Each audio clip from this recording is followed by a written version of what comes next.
Yang terhormat kepada Ustaz Yunus selaku guru pembimbing mata pelajaran riset. Saya akan membacakan susunan kegiatan. Yang pertama adalah pembukaan, yang kedua sambutan yang akan disampaikan oleh Ustaz Yunus, yang ketiga presentasi proyek 1 riset untuk kelompok 1, yang keempat sesi tanya jawab dari hasil presentasinya, yang kelima presentasi proyek 1 riset untuk kelompok 2, selanjutnya sesi tanya jawab dari hasil presentasinya, dan yang terakhir adalah doa dan penutup.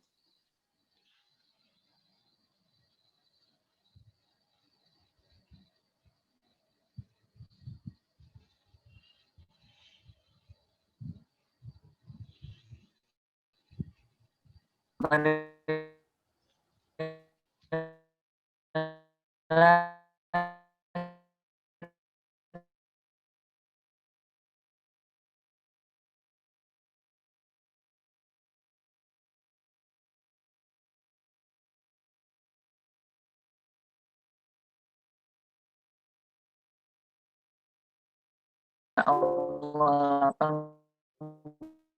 dan kuburnya dan kuburannya dijadikan taman surganya.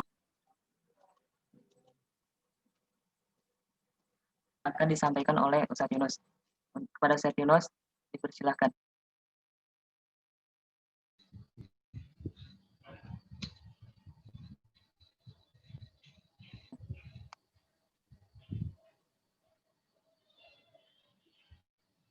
Baik, terima kasih Rahmat.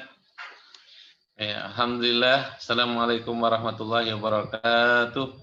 Waalaikumsalam warahmatullahi wabarakatuh. Waalaikumsalam. Alhamdulillah. Alhamdulillahirabbil alamin. Wassalatu wassalamu ala asyrafil anbiya'i wal mursalin wa ala alihi wa sahbihi ajma'in. Nawaina ta'alluma wa ta'lim wa tadzakkura wa tazkir wal ifadata wal istifadah wal hasala tamassuki bi kitabillahi wa sunnati rasulih wa du'a ilal huda wa dalalata 'alal khair ibtigha'a wajhihi wa mardatihi wa thawabihi wa qurbihi subhanahu wa ta'ala. Subhanaka la ilma lana illa ma 'allamtana innaka antal alimul hakim. La haula wa la quwwata illa billahil aliyyil azim. Rabbi syrah li sadri wa yassir li amri wa hlul 'uqdatam min lisani yafqahu qawli.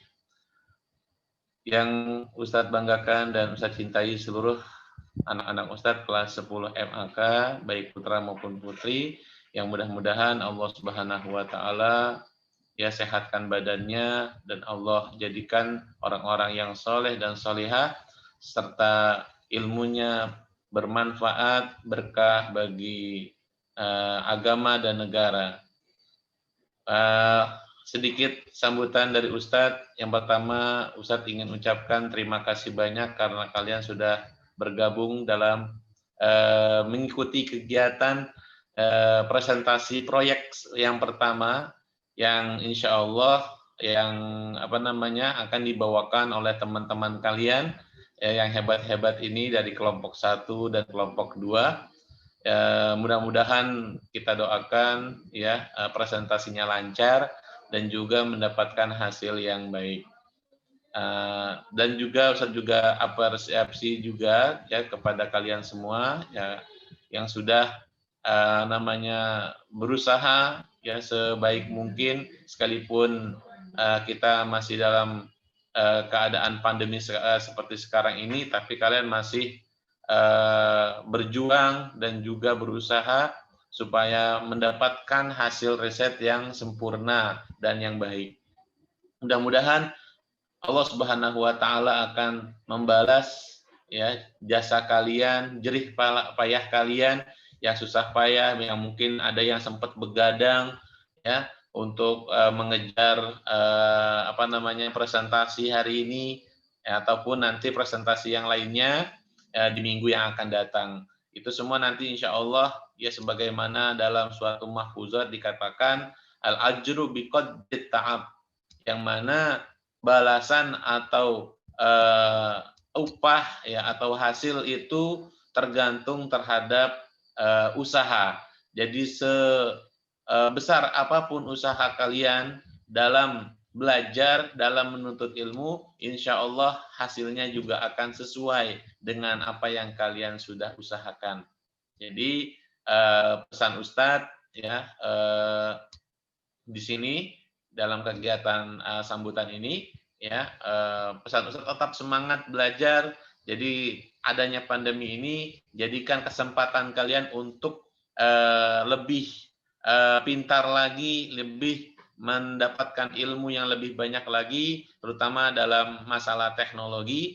Jadi agama dan teknologi tidak dapat dipisahkan, tapi teknologi selalu mengikuti agama. Jangan sampai jadikan agama yang mengikuti teknologi. Jadi yang terakhir, Ustadz mohon maaf sebelumnya kalau seandainya dalam kegiatan pertama ini ada sedikit kendala, baik dalam masuknya kalian ke Zoom.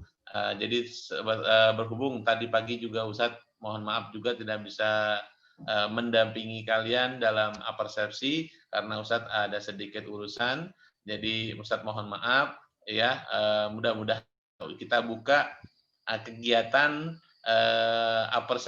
kegiatan presentasi proyek 1 ini dari kelas 10 MAK program riset dengan membacakan Bismillahirrahmanirrahim. Secara resmi Ustadz buka ya presentasi proyek pertama program riset kelas 10 MAK. Ya, itu saja yang bisa Ustadz sampaikan. Terima kasih. Wallahul muwaffiq ila aqwamit thoriq. Assalamualaikum warahmatullahi wabarakatuh. Waalaikumsalam Waalaikumsalam warahmatullahi wabarakatuh. Baik, terima kasih kepada Sakinus atas sambutannya. Kita masuk kepada kegiatan yang ketiga, yaitu presentasi proyek 1 riset untuk kelompok 1.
Ya.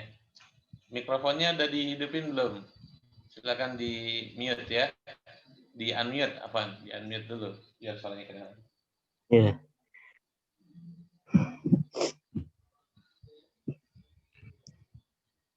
Bismillahirrahmanirrahim. Studi literatur, tata cara muamalah dengan non-muslim, kelompok 1.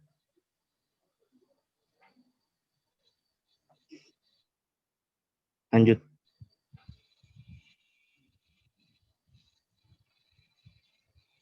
Anggota kelompok 1, 10 maka 1, Abdul Adli Albiruni, 2, Hafidz Zelani, 3, Andika Wirawan, 4, Azhar Adi Firmansyah.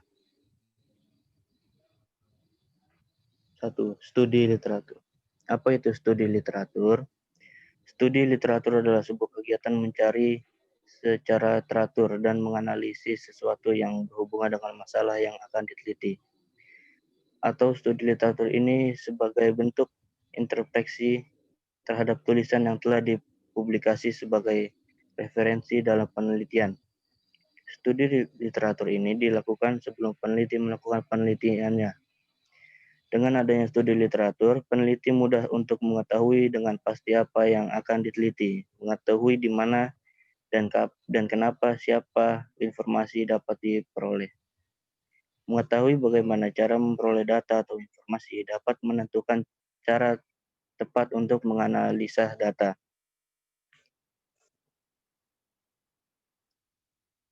Mengapa studi literatur dibutuhkan? Studi literatur dibutuhkan sebagai dasar dari riset yang kuat dan untuk menjelaskan objek yang diamati. Apa tujuan studi literatur? Studi literatur bertujuan untuk mencari teori atau hasil penelitian yang digunakan sebagai dasar, menemukan variabel yang diteliti, membedakan hal yang telah dilakukan dan menentukan hal yang perlu dilakukan. Studi literatur terdiri dari dua bagian. A. Landasan teori. Landasan teori merupakan bagian dari studi literatur yang merupakan kumpulan pernyataan yang berkaitan dengan topik penelitian untuk menjelaskan hubungan dari variabel yang diobservasi. 2. Tinjauan pustaka. Tinjauan pustaka merupakan bagian dari studi literatur yang berarti kumpulan riset-riset sebelumnya atau penelitian sebelumnya. Tinjauan pustaka ini bisa diambil dari abstrak hasil penelitian, indeksi review, jurnal, buku referensi, dan tulisan di media bebas yang resmi. Sumber studi literatur. 1. Paper, dokumen, buku, majalah, atau bahan tertulis lainnya bisa berupa teori atau penelitian. 2. Person, bertemu, bertanya, dan berkonsultasi dengan ahli. 3. Place, tempat, lokasi, atau benda yang terdapat di tempat penelitian.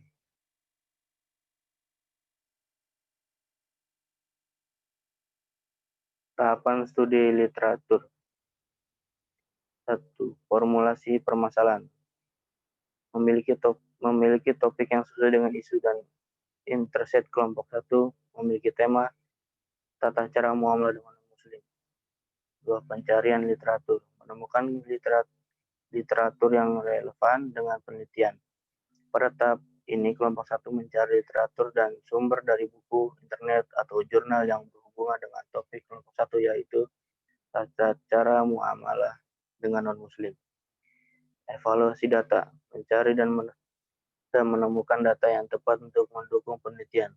Pada tahap ini, kelompok 1 menemukan berbagai data dari literatur yang mendukung penelitian, khususnya mengenai tata cara muamalah dengan non-muslim. Analisis dan interpretasi. Berdiskusi, menemukan, dan meringkas literatur. Tahap terakhir ini, kelompok 1 sudah menemukan literatur yang dijadikan pustaka untuk penelitian. Contoh studi literatur terkait topik kelompok 1. Hukum muamalah dan bekerja dengan non-muslim. Muamalah muslim dengan non-muslim dalam Al-Quran.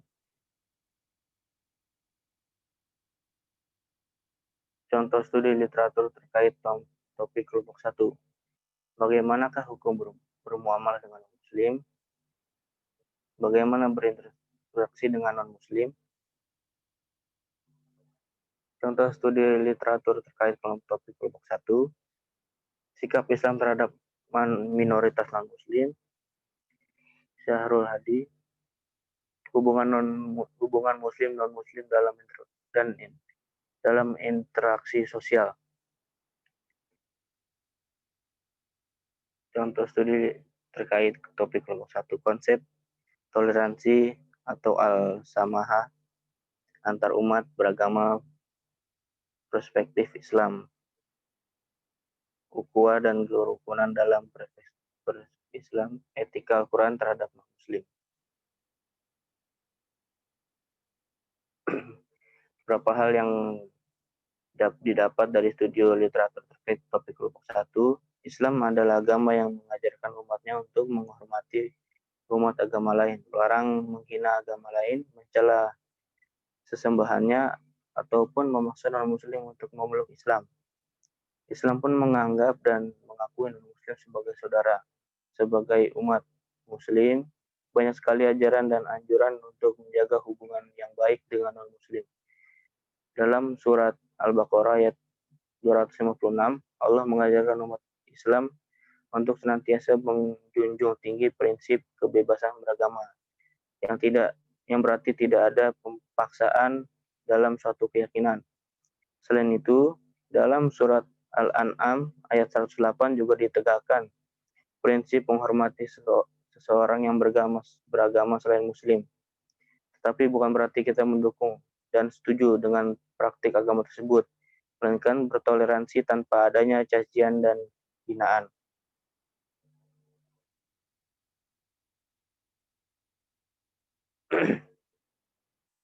Beberapa hal yang didapat dari studi literatur topik kelompok 1.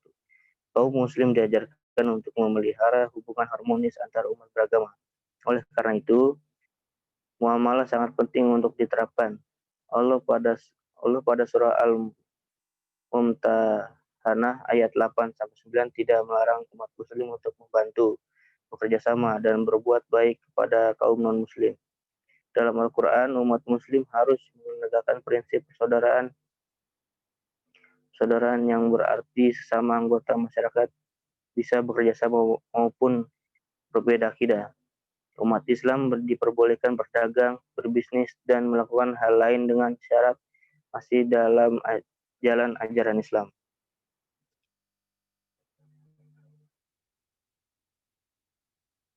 Beberapa hal yang didapatkan di literatur kelompok 1. Saat berinteraksi antara muslim dan non-muslim memiliki batasan yang telah diatur dan ditetapkan.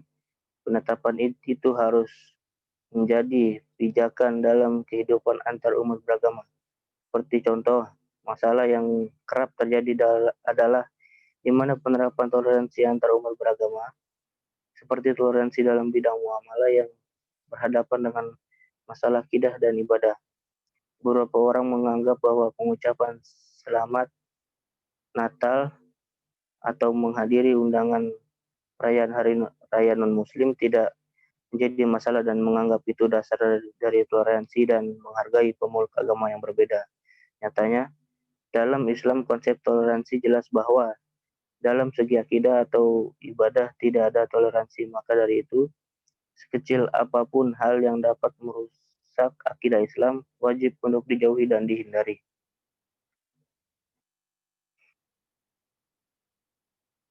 Toleransi antar muslim dan non-muslim akan berlaku pada wilayah muamalah dan interaksi dalam hubungan sosial antar manusia. Contohnya, Islam menganjurkan berbuat baik terhadap tetangga meskipun non-muslim.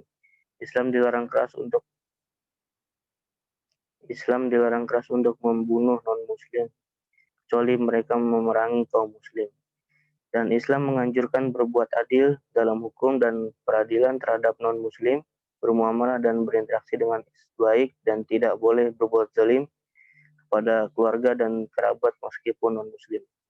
Dalam bergaul dengan memperhatikan muamalah, seorang muslim juga bisa mengajak non-muslim untuk menyembah Allah dan menjelaskan kepadanya hakikat Islam jika memungkinkan.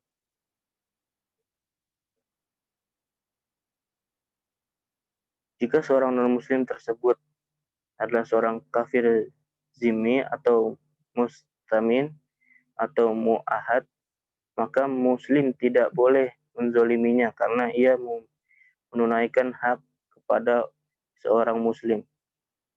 Kemudian, seorang muslim juga tidak dilarang berinteraksi dengan masalah jual beli, sewa menyewa, dan semisalnya. Adapun kepada kaum non-muslim, kita tidak boleh mengucapkan salam kepadanya. Jika kaum non-muslim mengatakan salam pada kaum muslim, cukup jawab Waalaikumsalam saja. Waalaikumsalam. Contoh lainnya adalah kitab oleh bersilaturahmi dengan orang tua yang non-muslim dan berbuat baik kepadanya. Namun orang tua tersebut memaksakan kita dalam hal agama, maka tidak wajib untuk patuh terhadapnya. Bergaul, berdialog dengan cara yang baik dan sopan dan selaras dengan makna Islam, yaitu sebagai agama yang damai. Kemudian jika dalam satu tempat kerja dengan non-muslim, kita harus tetap menerapkan muamalah yang baik dengan syarat tidak ada kemaksiatan kepada Allah, tidak ada kecintaan dan loyalitas kepada orang kafir. Justru kesempatan tersebut bisa dijadikan wabah untuk berdakwah. Kesimpulannya, toleransi yang ingin dibangun oleh Islam adalah toleransi yang mengedepankan sikap saling menghormati antar sesama pemeluk agama, agar dapat mengamalkan yang memberikan tekanan ataupun pemaksaan kehendak kepada penganut agama lain untuk memeluk agama tertentu. Toleransi yang dimaksud juga merupakan toleransi dalam hal berinteraksi dan bermuamalah. Tidak ada larangan apapun untuk berhubungan secara sosial selama masih bisa menjaga agama, jiwa, akal, keturunan, dan harga. Hanya saja prinsip hubungan atau muamalah harus terpenuhi seperti kesetaraan, kejujuran, kepercayaan, keadilan, transaksi yang dibolehkan dalam Islam, dan lain-lain. Terima kasih.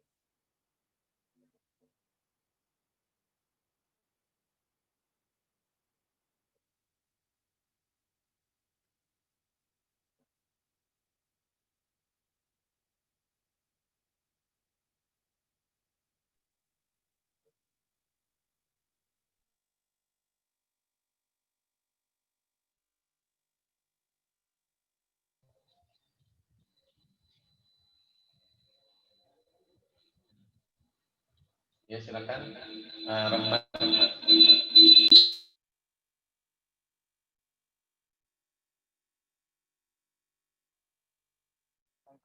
Terima kasih kepada kelompok 1 yang telah mempresentasikan hasil dari proyek 1 risetnya. Setelah ini akan ada sesi tanya jawab dari hasil presentasi proyek 1 riset dari kelompok 1. Dipersilakan kepada setiap kelompok yang ingin bertanya. Saya mau tanya, apa yang dimaksud dengan toleransi?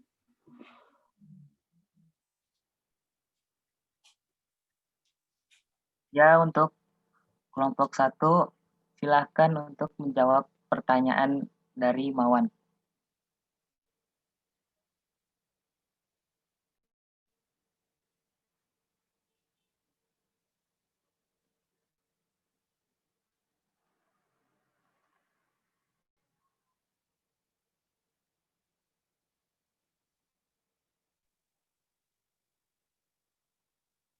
Ya, saya akan menjawab pertanyaan dari Mawan. Saling menghormati walaupun berbeda agama, ras, suku, atau bangsa. Mungkin itu saja. Alhamdulillah, paham tuh.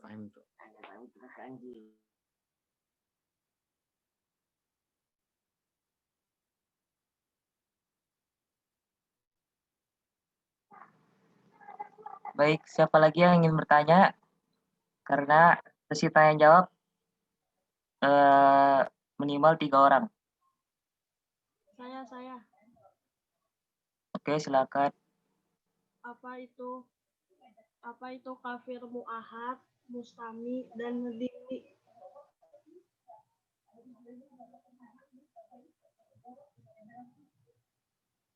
Para kelompok 1, untuk tolong dijawab pertanyaannya.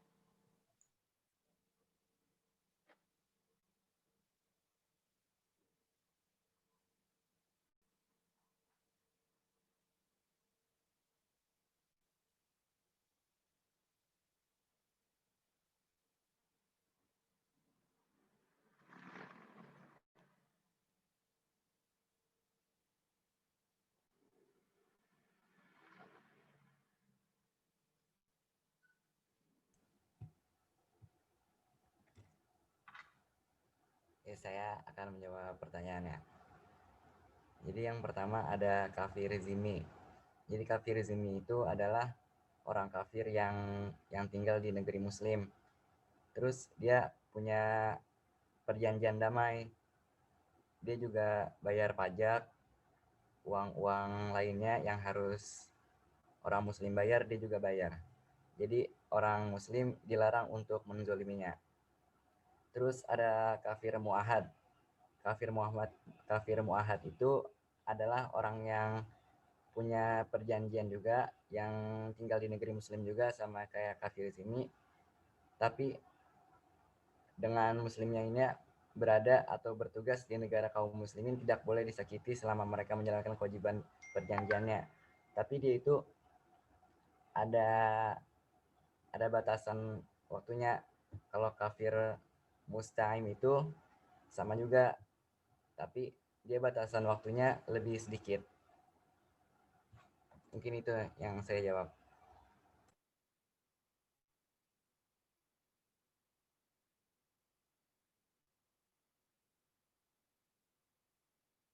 Baik, terima kasih kepada saudara Adli yang telah menjawab. Untuk yang bertanya, apakah sudah terjawab? Udah, alhamdulillah.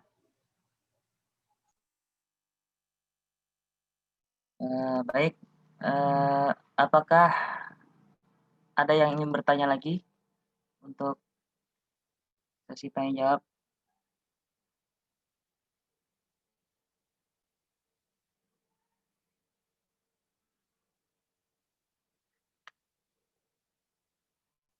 Kelompok lainnya?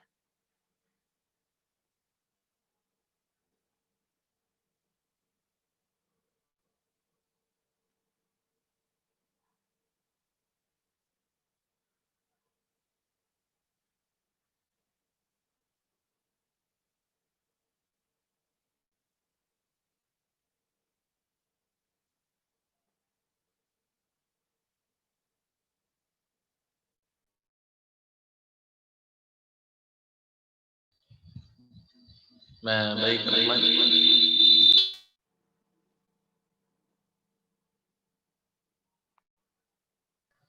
Ya baik Rahmat, karena waktunya juga nggak lama ya, jadi langsung ke kelompok 2 aja. Nah, nanti jika ada pertanyaan untuk kelompok 1 bisa disampaikan di kelompok 2. Oke, silakan Rahmat. Jabat. Baiklah, untuk kegiatan yang selanjutnya, yakni presentasi proyek 1 riset untuk kelompok 2. Pada kelompok 2 dipersilahkan.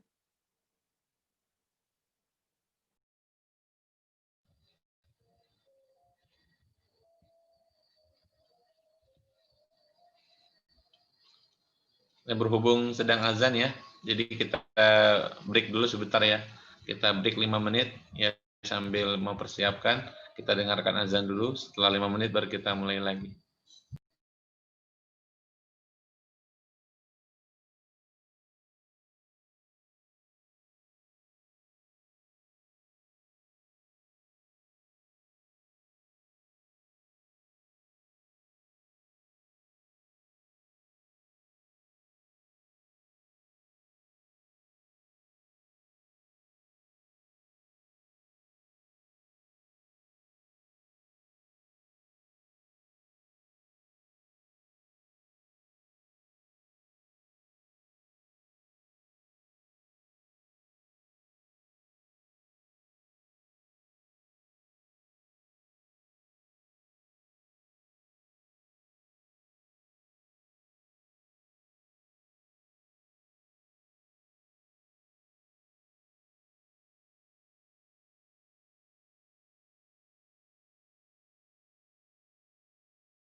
Silakan dimulai ya.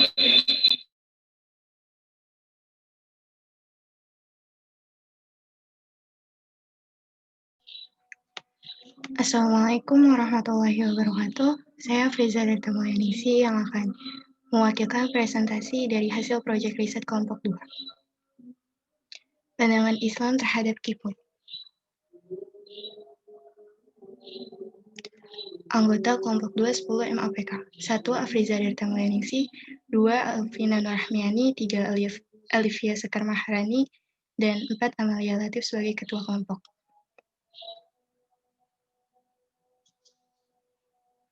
Daftar isi. 1. Latar belakang. 2. Pandangan Islam terhadap K-pop. 3. About Korea. 4. Kesimpulan.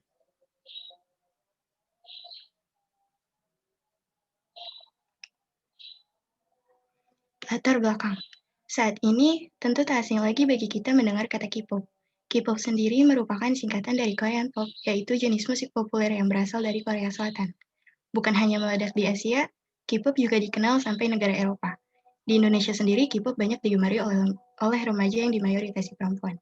Sayangnya, beberapa pertentangan bagi mereka yang beragama Muslim dan menggemari K-pop dengan berbagai kritikan, mulai dari gaya berpakaian sampai kepercayaan sang idol. Bukan hanya satu, tapi beberapa pembesar agama melarang muslimah untuk menggemari K-pop, dan sebagian lainnya memperbolehkannya dengan pengecualian tertentu. Dengan adanya permasalahan tersebut, kami sebagai pelajar ingin berpendapat atas hal tersebut melalui cara pikir kami dan beberapa sumber yang telah kami lihat.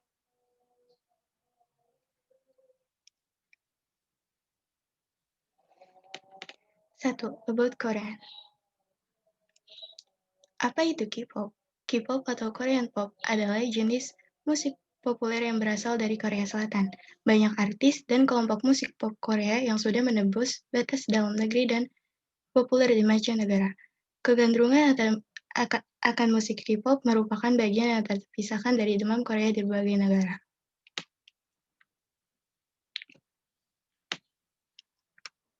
Korean drama. Tidak hanya dalam dunia musik, drama Korea juga banyak diminati oleh banyak orang. Karena ceritanya yang bagus dan juga karena banyak yang mengidolakan aktor pemainnya.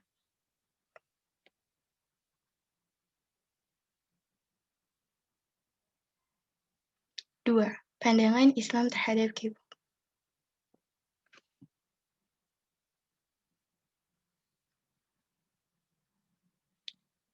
Bolehkah mengidolakan non-muslim? Ini pandangan Islam. Sejauh mana kita boleh ngefans sama artis Korea atau klub bola?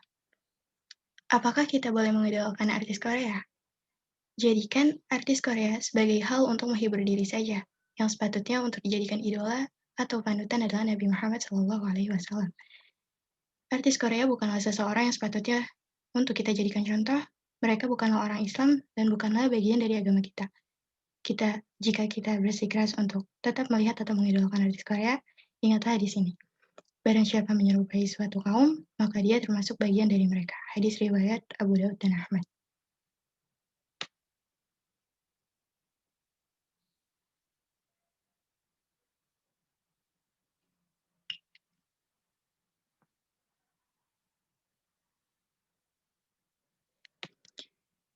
Cara dakwah yang langsung mengatakan K-pop tuh nggak boleh, K-pop tuh sesat, sebaiknya diubah lebih ngerangkul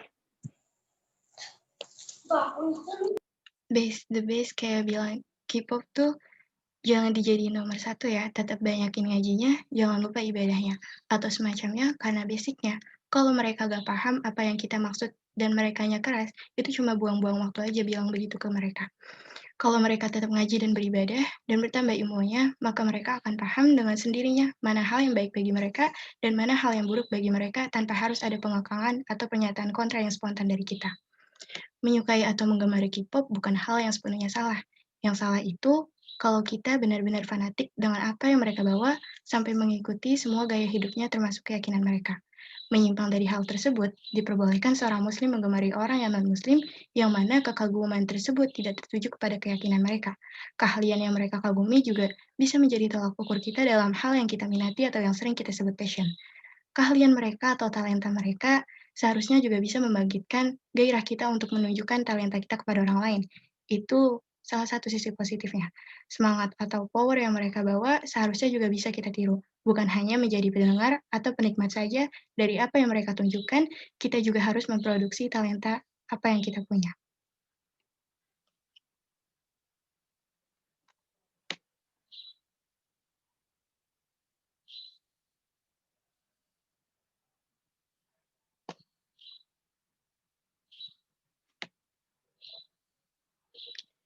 Islam mengategorikan hukum mengidolakan non-muslim tersebut atas 3 berdasarkan golongannya, yakni boleh atau mubah mengidolakan orang yang non-muslim apabila hanya sebatas menyukainya saja karena kepintarannya, keahlian yang dimilikinya, kecantikan atau ketampanannya saja, atau menyukai secara lahiriah tanpa ada menyangkut pautkan dengan agama yang dianutnya. Yang kedua, hukumnya makruh apabila mengagumi segala apa yang ada pada diri orang tersebut secara fisik, namun tidak mengikuti kebenaran atau mengakui agama yang dianutnya selain Islam, sehingga membawa diri sendiri masuk ke dalam golongan orang kafir. Dan yang ketiga, hukumnya haram mengidolakan orang yang non-muslim apabila kita mengagumi dan mengidolakan orang tersebut hingga menjadi seorang fans fanatik yang membenarkan semua apa yang ada pada diri sang idola, mengikuti dan menyukai semua yang dilakukan sang idola, dan juga ikut membenarkan atau mengakui agama yang telah dianutnya selain Islam, sehingga membuat diri sendiri termasuk ke dalam golongan orang kafir.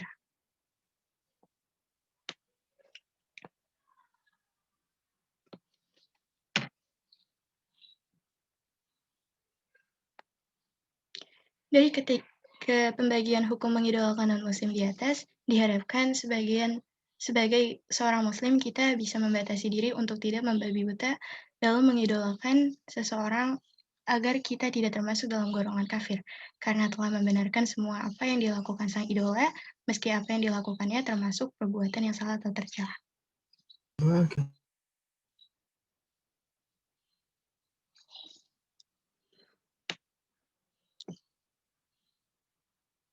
Dalam pertunjukan konser sang idola misalnya, hukum menonton konser dalam Islam tidak diperbolehkan apabila dalam konser tersebut mempertunjukkan aurat menuju kemaksiatan dan hal-hal yang jauh dari agama Islam.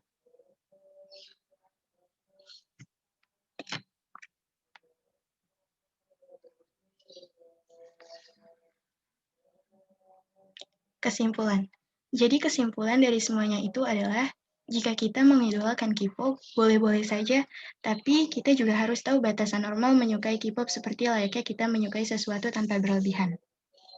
Remaja suka mendengarkan musik dari BTS misalnya, sebatas menyukai musik dan menyukai performa, itu mereka masih dalam tahapan yang normal. Datang ke konser mereka pun juga tak mengapa. Ketika kehadiran idola tak mengganggu aktivitas sehari-hari atau masalah, dan malah justru memotivasi untuk melakukan hal yang positif, maka menyukai K-pop itu tidak menjadi masalah. Jadi komunikasikan dengan remaja bahwa punya idola boleh saja selama mereka hadir hanya untuk mewarnai hari, bukan untuk menguasai diri. Agar kita tidak terpengaruh dengan nilai-nilai yang jauh dari ajaran agama Islam karena terlalu kagum dengan sang idola yang non-muslim, maka kita harus melindungi diri kita dengan cara meningkatkan iman dan takwa dan berpedoman pada sumber pokok ajaran Islam yakni Al-Quran, yang tentu kita juga harus mengetahui fungsi Al-Quran dalam kehidupan.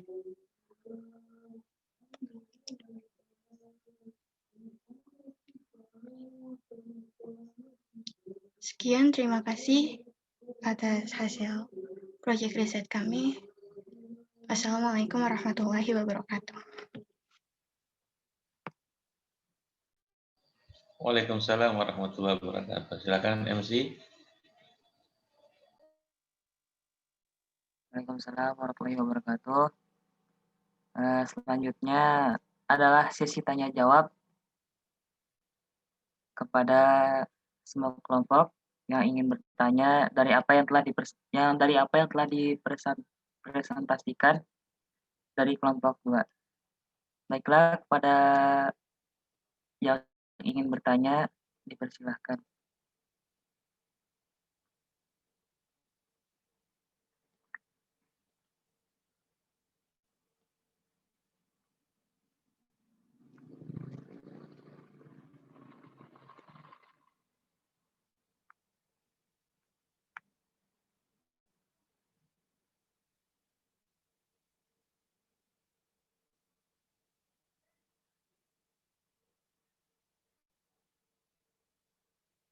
Ya, saya ingin bertanya.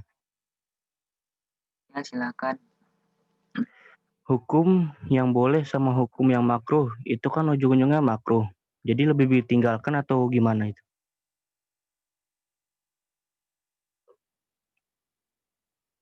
Oke, terima kasih. Untuk kelompok 2,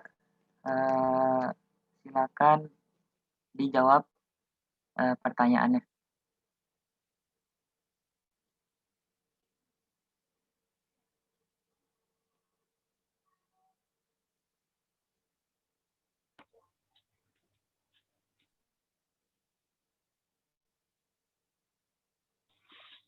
Iya benar, itu lebih baik dijauhin. Kayak pembahasan yang ada di PPT-nya. Kita sebenarnya tetap ngelarang, tapi ngelarangnya nggak spontan, pelan-pelan dari tahap kita. Bisa bilang ke mereka, boleh asalkan begini-begini. Itu itu di situ kita taruh hukum mubah atau boleh yang disertai pengecualian.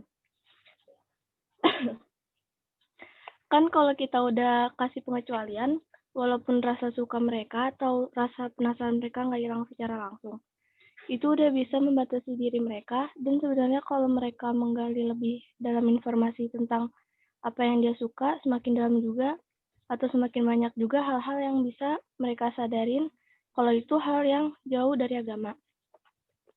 Kalau di situ timbul rasa keraguan mereka, di situ pula hukum makruh diletakkan, yang mana hukum tersebut menyuruh kita untuk lebih baik meninggalkannya. Kayak hukum makruh biasanya, kalau kita jauhin dapat pahala, dan nggak dosa sih kalau kita deketin. Tapi masa kalau kita ditawarin dapat nilai 0 sama 10, lebih milih nilai 0, jadi lebih baik kita jauhin aja.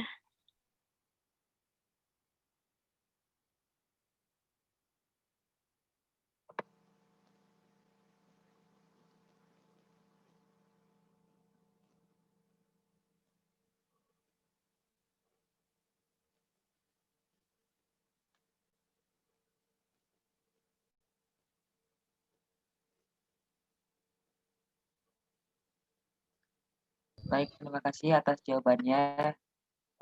Kepada Saudara Hafid, apakah sudah terjawab? Sudah. Baik, atau mungkin dari yang lain ada yang ingin bertanya? Saya. Baik, silakan. Saya mau nanya, apakah orang yang sudah fanatik dengan K-pop sudah dianggap keluar Islam gitu, murtad? Oke, baik. Pada kelompok 2, silakan pertanyaannya tolong dijawab.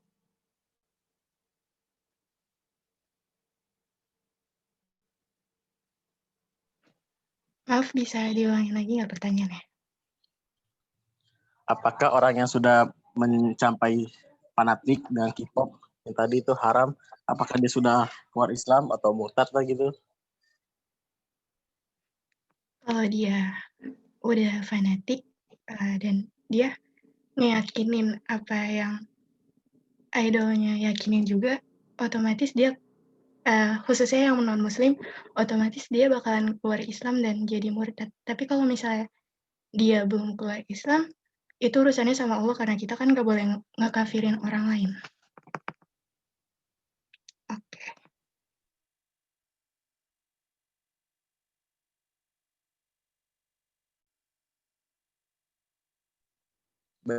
Baik, jawabannya sudah jelas. Terima kasih untuk kelompok 2.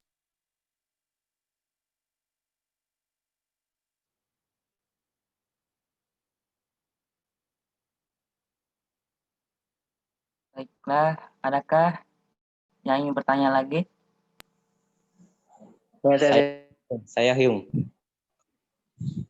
Yang mau nanya, Saya Hyung. kan K-pop itu banyak suka, banyak punya gitu ya.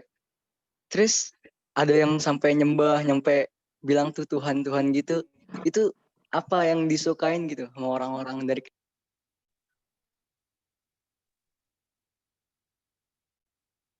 Oke, baik. Untuk kelompok 2, silakan pertanyaannya tolong dijawab.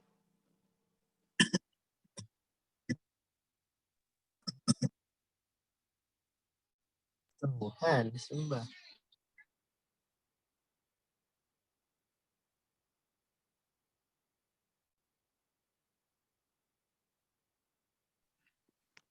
Hmm, ah,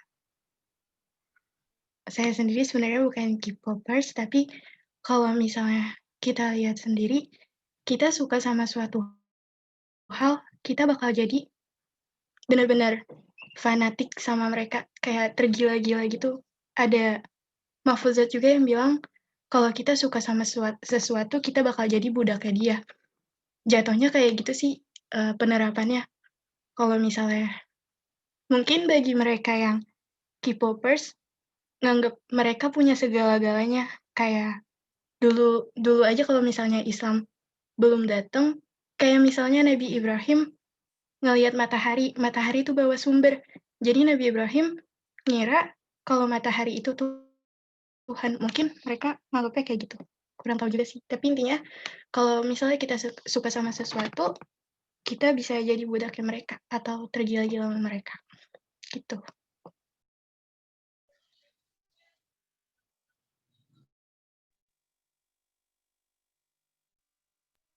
Tapi kan ada yang disukain gitu ya, satu hal dari K-pop. Misalkan kayak dari mukanya atau fisiknya atau dari mananya gitu. Itu dari mana tuh? Kalau yang bagi K-popers. Apaan? Ibo.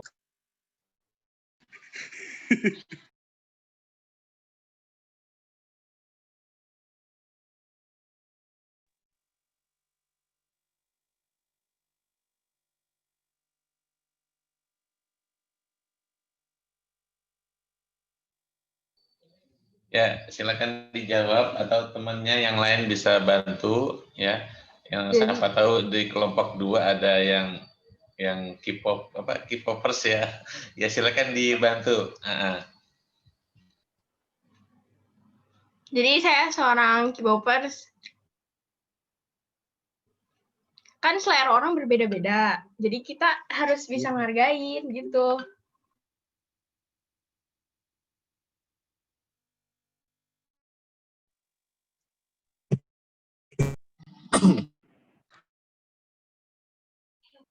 Jadi seharusnya nggak dihina.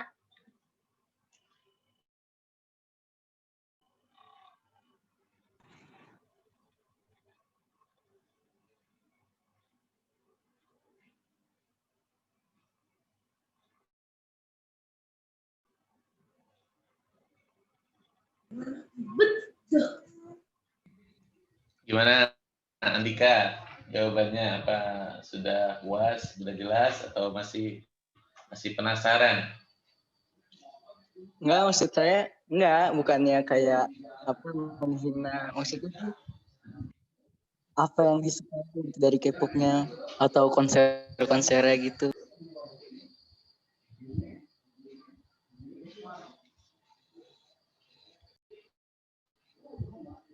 Ya silakan dijawab.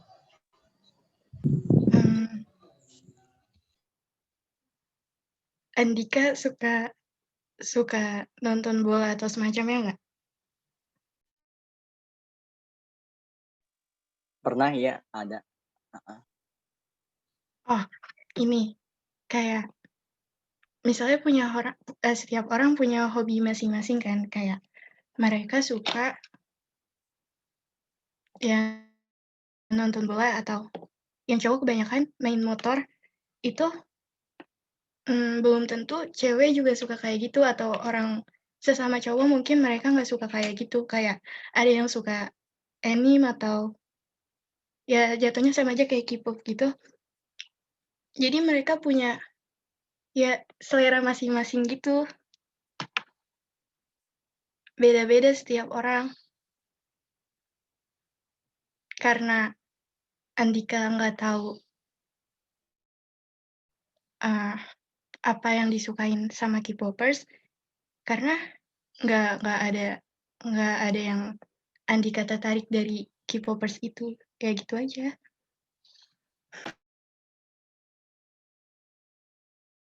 Oh ya, ya, paham. Paham nggak Andika ya? Jadi ibaratnya tuh kayak kamu sama Muhammad Rahmat tuh, Rahmat Hidayatullah. Kan seleranya beda-beda tuh, ada Rahmat siapa tahu sukanya motor NMAX, Andika sukanya X-Max misalnya kan, kayak gitu misalnya. Gitu ya maksudnya ya Friza ya.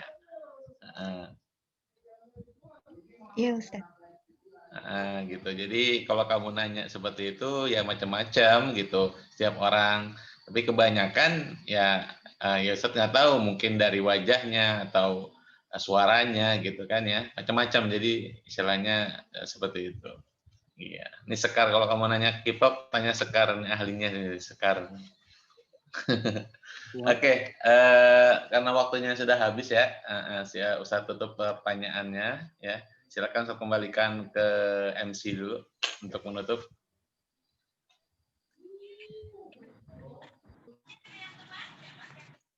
Baiklah, sampainya kita di penghujung kegiatan. Marilah kita tutup kegiatan presentasi proyek 1 riset ini, yaitu dengan pembacaan doa dan penutup yang akan dibacakan oleh saudara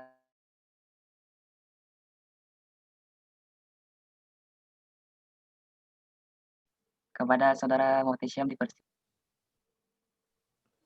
Assalamualaikum warahmatullahi wabarakatuh. Sebelum kita tutup acara ini, alangkah baiknya kita kirimkan suratul Fatihah kepada pendiri Pondok Pesantren Al-Hamidiyah, kepada Kiai Ahmad Syekhu, semoga diterima amal ibadahnya dan dijadikan kuburannya raudhah min riyadhil jannah. Ala haziniyah wa liqanatin salihah wa ila hadratin Nabi Muhammad sallallahu alaihi wasallam. Al-Fatihah. A'udzubillahi minasyaitonir.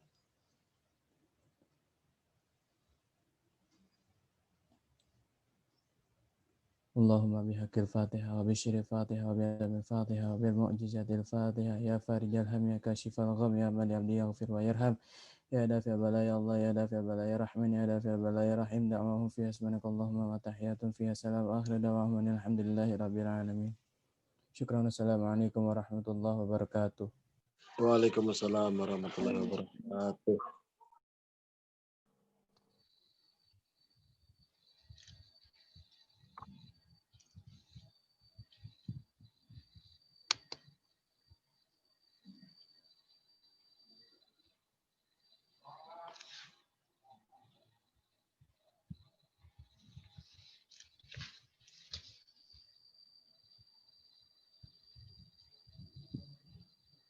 Baiklah, terima kasih kepada saudara Muhammad Hisyam yang telah membacakan doa dan penutup. Saya selaku MC mengucapkan mohon maaf yang sebesar-besarnya jika ada salah kata dari saya. Yang salah datang dari saya dan yang benar datang dari Allah Subhanahu wa taala. Wal hidayah. Wassalamualaikum warahmatullahi wabarakatuh.